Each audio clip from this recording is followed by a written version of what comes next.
Hello बच्चों, कैसे हैं आप सब। मैं नुसरत जहां स्वागत करती हूं आपका एम स्टडी सॉल्यूशंस पर। आज हम स्टार्ट करने वाले हैं एक्सरसाइज 7.3।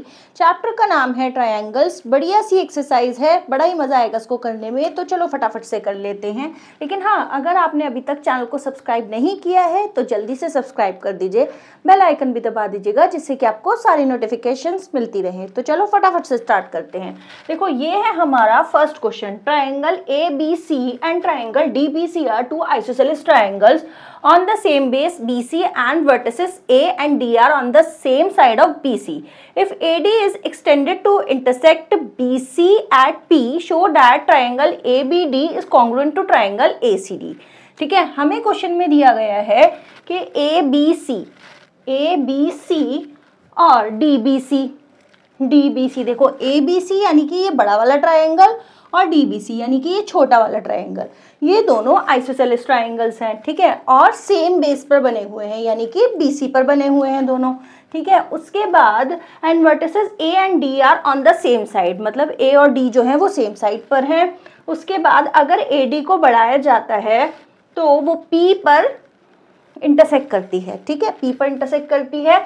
हमें प्रूफ क्या करना है, हमें ट्रायंगल ABD और ACD को कॉन्ग्रुएंट प्रूफ करना है। ठीक है, चलो जी करते हैं। अब कौन से दो ट्रायंगल हैं, ABD और ADC, यानी कि ये वाला ट्रायंगल और ये वाला ट्रायंगल। ठीक है, ABD यानी ये ट्रायंगल, ADC यानी ये ट्रायंगल, इन दोनों ट्रायंगल्स को हमें कॉन्ग्रुएंट प्रूफ करना है।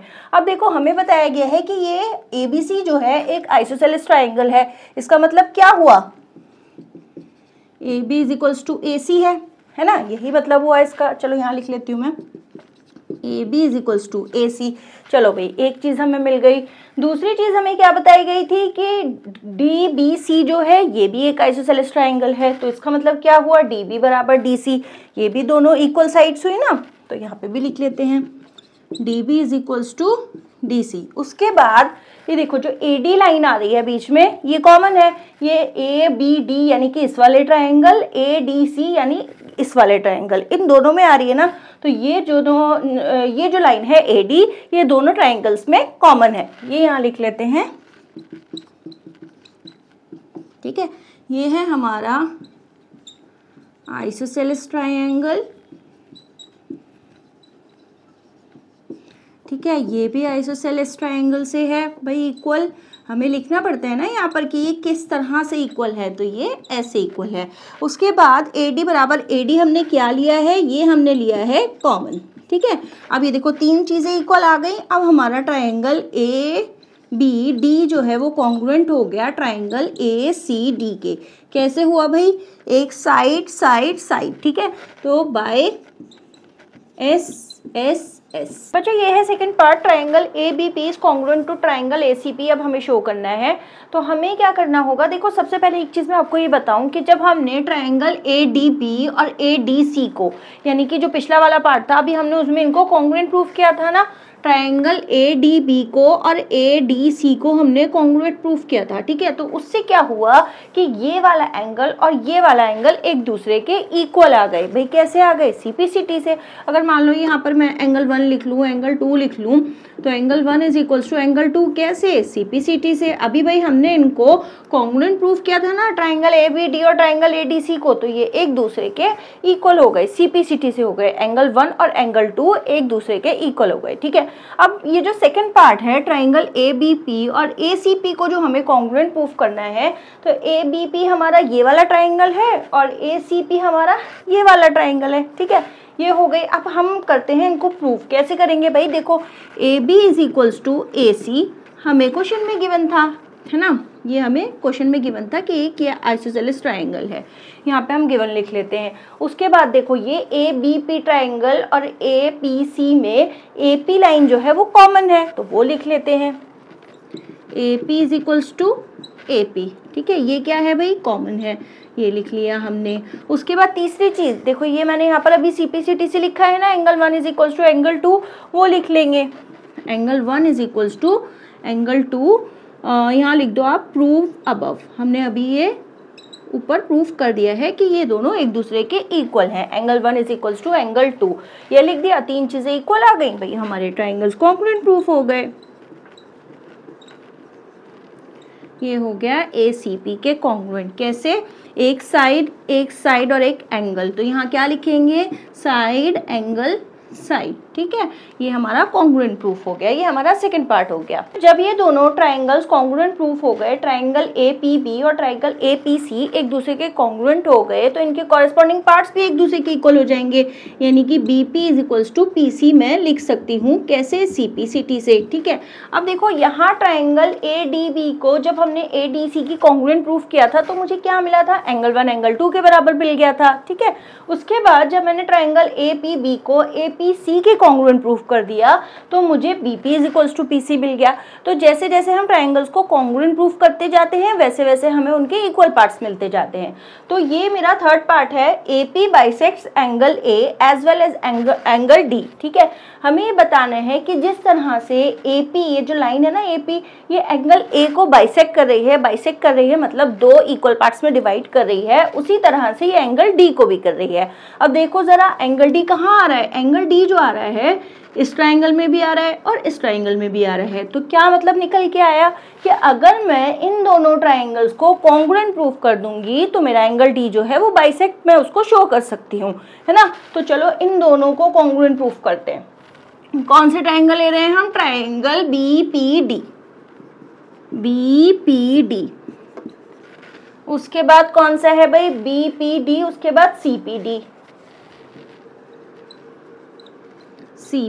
ठीक है, अब मैं क्या लिखूं इसमें? देखो इन दोनों ट्राइंगल्स में क्या क्या चीज़ें एक दूसरे के इक्वल हैं। सबसे पहले तो हमें DB = DC, ये हमें क्वेश्चन में गिवन था ना, यहाँ पर गिवन था कि एक आइसोसेलेस ट्राइंगल है, तो यहाँ मैं लिख लेती हूँ गिवन। ठीक है, उसके बाद यहाँ मैंने अभी लिखा है BP = PC, यहाँ लिख दो प्रूव अबव। ठीक है, ये हो गया हमारा प्रूव अबव। उसके बाद तीसरी चीज़ क्या लेंगे बच्चों? ये जो DP लाइन है ये इस ट्राइंगल में भी है और इस ट्राइंगल में भी है, तो मैं ये लिख दूंगी DP = DP, ये आ गया हमारा कॉमन। ठीक है, अब देखो तीन चीज़ें जब इसमें इक्वल आ गई तो ये ट्राइंगल जो है एक दूसरे के कॉन्ग्रुएंट प्रूफ हो गए, है ना, ये एक दूसरे के कॉन्ग्रुएंट प्रूफ हो गए। और उससे फ़ायदा क्या हुआ? उससे फ़ायदा मेरा ये हुआ, ये जो मान लो ये वाला एंगल 3 था और ये वाला एंगल 4 था, तो जब मैंने इन दोनों ट्राइंगल्स को कॉन्ग्रुएंट प्रूफ कर दिया तो उससे मेरा एंगल 3 = एंगल 4 आ गया। कैसे? CPCT से। ठीक है, तो मैंने फ़ायदा क्या हुआ मेरा इन दोनों ट्राइंगल्स को कॉन्ग्रुएंट प्रूफ करने का? मेरा एंगल 3 जो है एंगल 4 के इक्वल आ गया, जिससे मैं ये कह सकती हूँ कि AP जो है D को भी बाइसेक्ट कर रहा है, AP जो है एंगल D को भी बाइसेक्ट कर रहा है। क्यों? एंगल 3 एंगल 4 के बराबर मेरा आ गया है इन दोनों ट्राइंगल्स को कॉन्ग्रुएंट प्रूफ करने के बाद। ये हो गया हमारा थर्ड पार्ट। चलते हैं फोर्थ पार्ट पर। जो ये है fourth part, AP is the perpendicular bisector of BC। ठीक है, हमें प्रूफ करना है कि ये जो AP लाइन है ये BC का परपेंडिकुलर बाइसेक्टर है। परपेंडिकुलर बाइसेक्टर का मतलब क्या होता है कि वो 90 डिग्री का एंगल बना रहा है, मतलब कि ये वाला एंगल और ये वाला एंगल हमें 90 डिग्री के इक्वल प्रूफ करना है। ये भी 90 डिग्री और ये भी 90 डिग्री। परपेंडिकुलर बाइसेक्टर का मतलब यही होता है कि आपको 90 डिग्री का एंगल प्रूफ करना है। ठीक है, अब देखो यहाँ पर अगर मैं देखूँ, देखो BP और PC, इन ये क्या है? AP बाइसेक्ट कर रहा है ना इनको, अभी हमने ऊपर प्रूफ भी करा था कि ये बाइसेक्ट हो रहे हैं, एंगल D भी बाइसेक्ट हो रहा है, एंगल A भी बाइसेक्ट हो रहा है, और BP = PC मैंने यहाँ पर CPCT से प्रूफ भी किया था। ठीक है, उसके बाद अगर देखो, अच्छा ये 5 है और ये 6 है। ठीक, ये 5 है और ये 6 है। अच्छा देखो, एंगल को नाम मैं इसलिए दे देती हूँ या नंबर इसलिए दे देती हूँ, उससे आपको आसानी रहेगी, वरना APB, APC, ADB, ADC इन सब में ना कंफ्यूज हो जाओगे। जब नाम देख लोगे तो आपको क्लियरली नज़र आएगा कि मुझे कौन सा एंगल लेना है, तो उससे आपको थोड़ा आसान हो जाएगा चीज़ों को समझना। ठीक है, हमने क्या लिखना है भाई? एंगल 5 + एंगल 6 = 180 डिग्री होंगे, है ना। 180 डिग्री होंगे, क्यों होंगे, कैसे होंगे? लीनियर पेयर से होंगे। क्यों? ये एक दूसरे पे लीनियर पेयर है। ठीक है, ये लीनियर पेयर है। एंगल 5 + एंगल 6 = 180 डिग्री होगा। अब एक चीज़ मैं अगर देखूं, यहाँ पर एंगल 5 और एंगल 6 एक दूसरे के बराबर होगा। क्यों होगा भाई? हमने यहाँ पर अभी प्रूफ किया था ना, ये दोनों ट्राइंगल्स एक दूसरे के कॉन्ग्रुएंट हैं, तो एंगल 5 भी तो एंगल 6 के बराबर होगा ना। एंगल 5 जो है वो भी तो एंगल 6 के बराबर होगा। कैसे होगा? CPCT से होगा। हमने अभी ट्राइंगल DPB और DPC को कॉन्ग्रुएंट प्रूफ किया था। जब प्रूफ किया उनको, तो भाई अगर ये वाला एंगल एक दूसरे के कॉन्ग्रुएंट आ रहा है, सॉरी इक्वल आ रहा है, तो ये दोनों भी तो एक दूसरे के इक्वल होंगे ना। तो angle 5 is equal to angle 6 हो गया। अब यहाँ पर देखो, मैं इसको चेंज कर लेती हूँ। एंगल 6 की जगह मैं क्या लिख दूंगी? एंगल 5 लिख दूंगी। ये हो गया 180 डिग्री, ये हो गया 2 angle 5, twice of angle 5। Angle 5 की वैल्यू कितनी आ गई बच्चा? इसको 2 से डिवाइड किया तो ये आ गया आपका 90 डिग्री। एंगल 5 क्या आ गया हमारा? 90 डिग्री। और 5 90 डिग्री तो 6 भी 90 डिग्री। तो ये प्रूफ हो गया कि AP is the perpendicular bisector of BC। यही तो हमें प्रूफ करना था बच्चों। ये है हमारा question number 2। AD is an altitude of an isosceles triangle ABC in which AB is equals to AC. Show that first part है AD bisect BC और सेकंड पार्ट है AD bisects एंगल A। ठीक है, सबसे पहले तो हमें इसमें फिगर गिवन नहीं है, तो हम फिगर बना लेते हैं। क्वेश्चन में बताया गया है कि एक आइसोसेलेस ट्राइंगल है, तो भाई ये आइसोसेलेस ट्राइंगल बना लिया हमने। अब वो ये कह रहा है कि AD जो है वो ऑल्टीट्यूड है BC पर। ये हो गया A, ये B और ये C। और हमें फर्स्ट पार्ट में प्रूफ क्या करना है? AD बाइसेक्ट्स BC, यानी कि ये जो AD है ये BC को बाइसेक्ट कर रहा है, दो इक्वल पार्ट्स में डिवाइड कर रहा है। यानी कि हमें सिंपल से आसान से लफ्ज़ों में अगर कहा जाए तो प्रूफ क्या करना है? BD is equals to DC हमें प्रूफ करना है। हमें क्या प्रूफ करना है भाई? हमें BD is equals to DC proof करना है। ठीक है, अब हम क्या करें? अब देखो यहाँ पे डायरेक्टली नहीं लिखा है कि हमें कोई से दो ट्राइंगल्स को कॉन्ग्रुएंट प्रूफ करना है, लेकिन अगर मैं ट्राइंगल ADB और ट्राइंगल ADC को कॉन्ग्रुएंट प्रूफ कर दूं तो उससे मेरा क्या फ़ायदा होगा? BD is equals to DC आ जाएगा CPCT से, है ना। मतलब मुझे डायरेक्टली तो प्रूफ नहीं करना है कि इनको कॉन्ग्रुएंट प्रूफ करो, लिखा नहीं है कहीं पर, लेकिन मुझे खुद से इसको चीज़ को समझना होगा कि अगर मैं इन दोनों ट्राइंगल्स को कॉन्ग्रुएंट प्रूफ कर दूंगी तो मेरा BD is equals to DC आ जाएगा CPCT से। तो चलो इनको कॉन्ग्रुएंट प्रूफ करते हैं। यहाँ पे लिखेंगे in triangle ADB and triangle ADC। ठीक, ये लिख लिया हमने। इसमें हमें क्या तीन चीज़ें मिल रही हैं भाई? Equal AB is equals to AC। क्यों? क्योंकि भाई क्वेश्चन में गिवन है कि ये एक आइसोसेलेस ट्राइंगल है। उसके बाद AD is equals to AD क्या है भाई? वो कॉमन है ना, ये एक दूसरे के कॉमन है। और तीसरी चीज़ मैं क्या लूँ? तीसरी चीज़ देखो, ये एंगल और ये एंगल एक दूसरे के इक्वल होंगे। क्यों होंगे भाई? ये ऑपोजिट साइड्स के ऑपोजिट एंगल जो होते हैं, इक्वल साइड के ऑपोजिट एंगल्स जो होते हैं वो एक दूसरे के इक्वल होते हैं ना, हमने पढ़ा है पहले भी। तो AB का ऑपोजिट एंगल कौन है? C है। और AC का ऑपोजिट एंगल कौन है? B है। तो इक्वल साइड्स के ऑपोजिट एंगल्स हमेशा एक दूसरे के बराबर होते हैं। तो हम यहाँ लिख लेंगे angle B is equals to angle C। ठीक है, और यहाँ पे क्या लिखूँ मैं?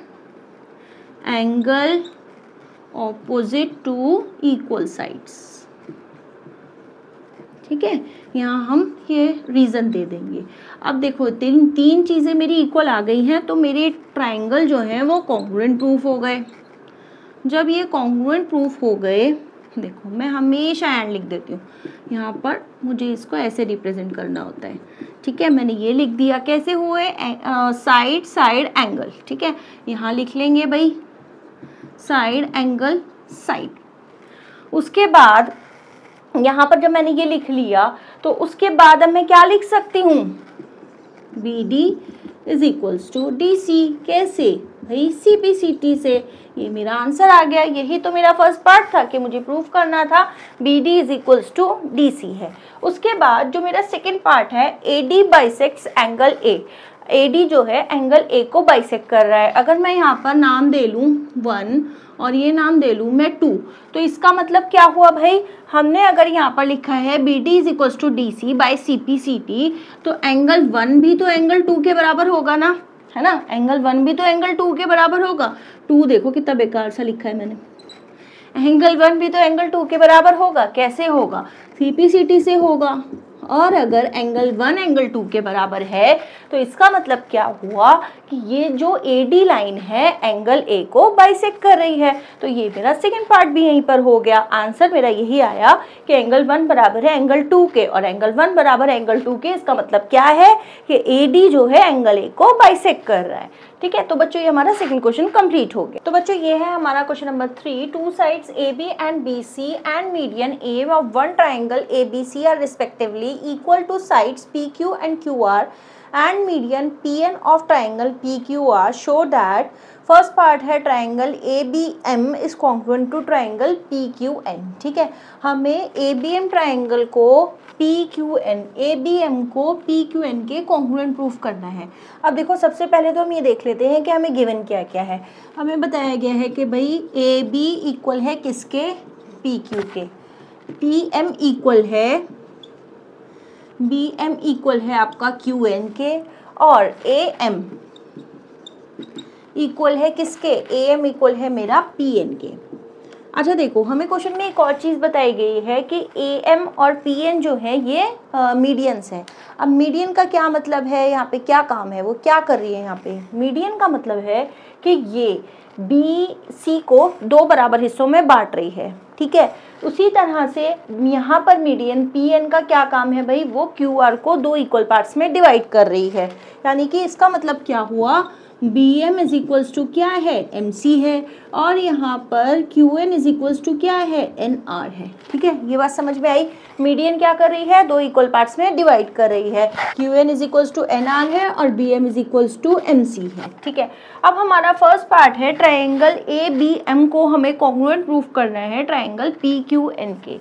ABN में अगर देखें हम तो सबसे पहले हमें क्या चीज़ मिल रही है भाई, AB is equals to PQ मिल रहा है। ठीक है, उसके बाद आपका AM is equals to PN मिल रहा है ना। ये दोनों चीज़ें हमें क्वेश्चन में गिवन है, ये भी गिवन है और ये भी गिवन है। उसके बाद एक चीज़ और हमें क्या निकालनी है, यहाँ हमें गिवन है कि BM is equals to MC है और QN is equals to NR है। ये हमें बताया गया था ना मीडियन के थ्रू। तो इसका मतलब क्या हुआ, अगर मैं यहाँ क्वेश्चन में मुझे गिवन था कि BC इज इक्वल्स टू मेरा QR है, ये क्वेश्चन में मुझे गिवन था कि BC is equals to QR है। अगर ये दोनों एक दूसरे के बराबर हैं तो इनके जो हाफ्स हैं यानी कि जो इनका आधे आधे पार्ट्स हैं वो भी तो एक दूसरे के बराबर होंगे ना। देखो अगर BC QR के बराबर है तो BC का half of BC half of QR के बराबर होगा, है ना। Half of BC half of QR के बराबर होगा। और अगर half of BC half of QR के बराबर है तो हाफ ऑफ BC क्या है, हाफ ऑफ BC है भाई हमारा BM और हाफ ऑफ QR है हमारा QN। तो यहाँ से मैंने एक चीज़ यहाँ क्या ले ली, BM is equals to QN। वरना देखो यहाँ हमने लिख तो दिया था कि BM is equals to QN है। कैसे है भाई, BC का हाफ QN है, सॉरी BC का हाफ BM है और QR का हाफ ही तो QN है ना। यहाँ पर ये पूरा ट्राइंगल है ABC और ये पूरा ट्राइंगल है APR। ठीक है, लेकिन हमें कॉन्ग्रुएंसी जो निकालनी है वो ABM यानी कि इस वाले ट्राइंगल में और PQN इस वाले ट्राइंगल में निकालनी है। तो दो चीज़ें तो मेरी बड़ी आसानी से मुझे क्वेश्चन में गिवन थी कि AB बराबर है PQ के और AM बराबर है PN के, ये तो मैंने बड़ी आसानी से लिख ली। लेकिन मैं तीसरी चीज़ क्या लिखूं, ये जो मुझे क्वेश्चन में गिवन था पूरा BC पूरा QR के इक्वल गिवन था। ठीक है, हमें ये नहीं बताया गया था कि BM QN के बराबर है, हमें ये नहीं बताया गया था। लेकिन हमने क्या कर दिया, BC हमें बताया गया कि QR के बराबर है। अगर BC बराबर है QR के तो उनके हाफ्स भी तो एक दूसरे के बराबर होंगे ना। तो BC का आधा और QR का आधा भी एक दूसरे के बराबर हुआ। ठीक है, 1/2 उसका 1/2 उसका। लेकिन अब हमने यहाँ पे क्या निकाला था कि BM बराबर है MC के। तो इसका मतलब क्या हुआ, BC का आधा क्या हुआ, BC का आधा हुआ BM जो कि इस छोटे वाले ट्रायंगल का पार्ट है। और यहाँ पर QR का हाफ हुआ QN जो कि इस छोटे वाले ट्रायंगल का पार्ट है। तो इस तरीके से हमने अपनी तीसरी चीज़ निकाल ली। ठीक है, ये आ गया। अब हमारा ट्रायंगल जो है वो कॉन्ग्रुएंट प्रूफ हो गया। Triangle ABM is now congruent to triangle PQN। कैसे, साइड साइड साइड, यहाँ पर लिख दो साइड साइड साइड। ठीक है, अच्छा देखो, जब ये ट्राइंगल ए बी एम और पी क्यू एन एक दूसरे के कॉन्ग्रुएंट प्रूफ हो गए, तो इससे हमें क्या मिल गया, एंगल बी बराबर है एंगल क्यू के। कैसे भाई, CPCT से, है ना, corresponding parts of congruent triangles, angle B बराबर है एंगल क्यू के। अब हमें प्रूफ करना है ट्राइंगल ए बी सी को कॉन्ग्रुएंट प्रूफ करना है ट्राइंगल पी क्यू आर की। ठीक, अब उसमें हम क्या क्या ले सकते हैं, हमें क्वेश्चन में गिवन है ए बी इक्वल है किसके, पी क्यू के, ये हमें क्वेश्चन में गिवन था। ठीक, उसके बाद हम दूसरी चीज़ क्या ले, उसके बाद हम लेंगे भाई B C is equals to Q R. ठीक है, ये भी हमें क्वेश्चन में गिवन था। अब तीसरी चीज़ क्या लें, तीसरी चीज़ कोई हमें इक्वल नज़र आ रही है, देखो यहाँ मैंने लिखा angle B is equals to angle Q, कैसे हुआ था, CPCT से हुआ था। अब वैसे तो जब हमने इन दो ट्राइंगल्स को कॉन्ग्रुएंट प्रूफ किया था तब ये इनके कॉरेस्पॉन्डिंग पार्ट थे, इसलिए मैंने लिखा था। लेकिन अब ये जो है हमें ट्राइंगल ए बी सी और पी क्यू आर को जब हम कॉन्ग्रुएंट प्रूफ कर रहे हैं तो एंगल बी और एंगल क्यू इन दोनों के भी तो पार्ट्स आ रहे हैं ना, तो वो हम बड़ी आसानी से लिख सकते हैं। तो हम यहाँ पर लिख लेंगे angle B is equals to angle Q. देखो यहाँ पर इस ट्राइंगल में ए बी सी में एंगल बी आ रहा है और इस ट्राइंगल पी क्यू आर में भी एंगल क्यू आ रहा है, ये दोनों हम एक दूसरे के इक्वल प्रूफ कर चुके हैं। तो वो तीसरी चीज़ हम यहाँ पर ले लेते हैं और यहाँ हम लिख देंगे प्रूव अबव। ठीक, ये हमारा जो पिछला क्वेश्चन हमने किया था, पिछला पार्ट हमने किया था फर्स्ट पार्ट, उसके अकॉर्डिंगली हमारा CPCT से आ गया। ठीक है, अब ये कॉन्ग्रुएंट प्रूफ हो गया, triangle A B C is now congruent to triangle P Q R. कैसे, एक साइड है और एक एंगल है, यहाँ क्या लिखेंगे, साइड एंगल साइड। तो ये हमारा सेकंड क्वेश्चन कंप्लीट हो गया, मतलब सेकंड पार्ट कंप्लीट हो गया, थर्ड क्वेश्चन का सेकंड पार्ट कंप्लीट हो गया। बच्चों ये है हमारा question number 4, BE and CF are two equal altitudes of triangle ABC using RHS congruence rule prove that triangle ABC is isosceles। अब आपको क्वेश्चन को देखकर लग रहा होगा कि यही सेम क्वेश्चन हमारा एक्सरसाइज 7.2 में भी था, उसमें भी हमें इक्वल ऑल्टीट्यूड्स गिवन थे और हमें आइसोसेलेस ट्राइंगल प्रूफ करना था। लेकिन उसमें और एक इस क्वेश्चन में एक डिफरेंस है, वो मैं आपको बताती हूँ। मैं यहाँ फिगर बना लेती हूँ, उससे आपको सारी चीज़ बहुत अच्छे से क्लियर हो जाएगी। ये हमने ट्राइंगल बना लिया, ठीक, ये हो गया A, ये हो गया B, ये हो गया C। अब यहाँ पर C से एक ऑल्टीट्यूड जा रहा है और एक ये ऐसे जा रहा है। ठीक है, ये हो गया E, ये हो गया F, ये 90 डिग्री है और ये 90 डिग्री है। अब आप सोचेंगे जैसा हमने पिछले क्वेश्चन में किया था, ट्राइंगल ABE और ट्राइंगल ACF ले लिया था और उससे हमने दोनों को कॉन्ग्रुएंट प्रूफ किया और फिर हमारा जो CPCT से AB is equals to AC आया, जिससे हमने लिख दिया कि एक आइसोसेलेस ट्राइंगल है। ठीक है, बिल्कुल सही बात है, ऐसे आंसर आ सकता है। पिछले क्वेश्चन में हमने ऐसे ही किया था एक्सरसाइज 7.2 में। लेकिन यहाँ पर क्या प्रॉब्लम है, यहाँ हमें क्वेश्चन में बताया गया है कि हमें यूजिंग RHS कॉन्ग्रुएंस रूल, मतलब हमें RHS जो कॉन्ग्रुएंसी रूल है हमारा, उसी को यूज करना है। RHS कॉन्ग्रुएंसी रूल क्या बताया था मैंने कि एक राइट एंगल होता है, एक हाइपोटेन्यूज इक्वल होता है और एक साइड आती है उसमें इक्वल, है ना, हमने यही पढ़ा था। तो अब हम इसमें कौन से ट्राइंगल लेंगे, हम इसमें लेंगे BFC और CEB। उसमें क्या होगा, एक एंगल हमारा ये 90 डिग्री है तो इसके ऑपोजिट साइड हाइपोटेन्यूज होती है ना, तो BC हमारी इसके इक्वल आ जाएगी। देखो मैं तुमको करके दिखाती हूँ। इन ट्राइंगल BFC, यहाँ पर कौन से ट्राइंगल लेने हैं, BFC and CEB, triangle CEB। ठीक है, ये दो ट्राइंगल जब हम ले रहे हैं तो इसमें देखो सबसे पहले क्या आ रहा है, BC is equals to BC, यह आ गया हमारा कॉमन। ठीक, उसके बाद angle F is equals to angle E। ठीक, यह आ गया हमारा angle F is equals to angle E each 90 degree, या आप यहाँ पर ऑल्टीट्यूड्स पे लिख सकते हो। उसके बाद तीसरी चीज़ यहाँ पर हम क्या लेंगे भाई, ये इक्वल ऑल्टीट्यूड्स है ना, तो BE is equals to CF हो गया, ये हो गया, ये हमें क्वेश्चन में गिवन था।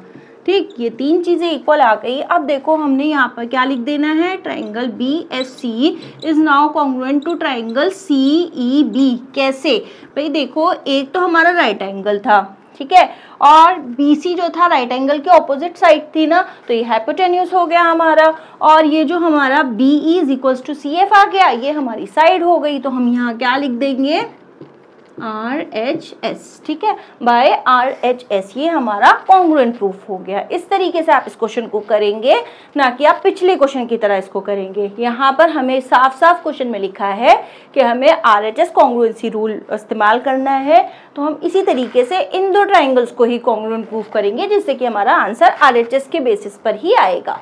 बच्चों अब जब ये दोनों कॉन्ग्रुएंट प्रूफ हो गए तो इससे फ़ायदा क्या हुआ मेरा, अब इनको कॉन्ग्रुएंट प्रूफ करने से ये फ़ायदा हुआ कि एंगल B बराबर है एंगल C आ गया मेरे, ठीक है ना। जब मैंने ट्राइंगल PFC और ट्राइंगल CEB को कॉन्ग्रुएंट प्रूफ कर दिया तो मेरा एंगल B बराबर आ गया एंगल C के। अब आप बोलोगे भाई एंगल B और C को क्यों लिख रहे हो, हमें तो साइड्स को इक्वल प्रूफ करना है, हमें तो आइसोसेलेस प्रूफ करना है। तो अगर एंगल B और एंगल C एक दूसरे के इक्वल हैं तो इसका मतलब क्या हुआ, एंगल B के ऑपोजिट साइड कौन सी है भाई, AC है, और एंगल C के ऑपोजिट साइड कौन सी है भाई, AB है ना।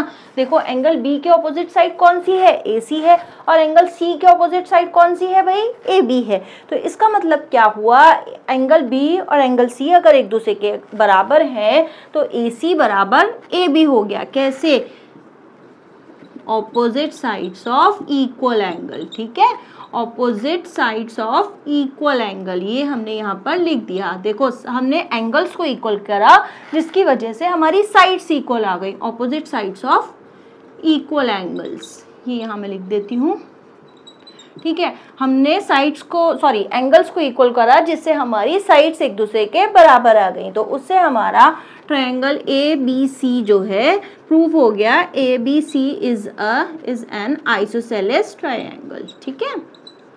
ये इस तरीके से होना था क्वेश्चन, इजी सा है, बस थोड़ा सा दिमाग लगाने की ज़रूरत है, वरना जैसे हमने पिछले एक्सरसाइज में किया था बच्चे इसको उसी तरीके से कर देते हैं और फिर टीचर्स उसको गलत कर देते हैं। तो आपको बस इसी चीज़ का ध्यान रखना है कि यहाँ पर RHS अगर क्वेश्चन में मेंशन किया गया है तो हम उसी तरीके से इस क्वेश्चन को करेंगे। तो बच्चों ये है हमारा question number 5, ABC is an isosceles triangle, AB is equals to AC, draw AP perpendicular to BC to show that angle B is equals to angle C।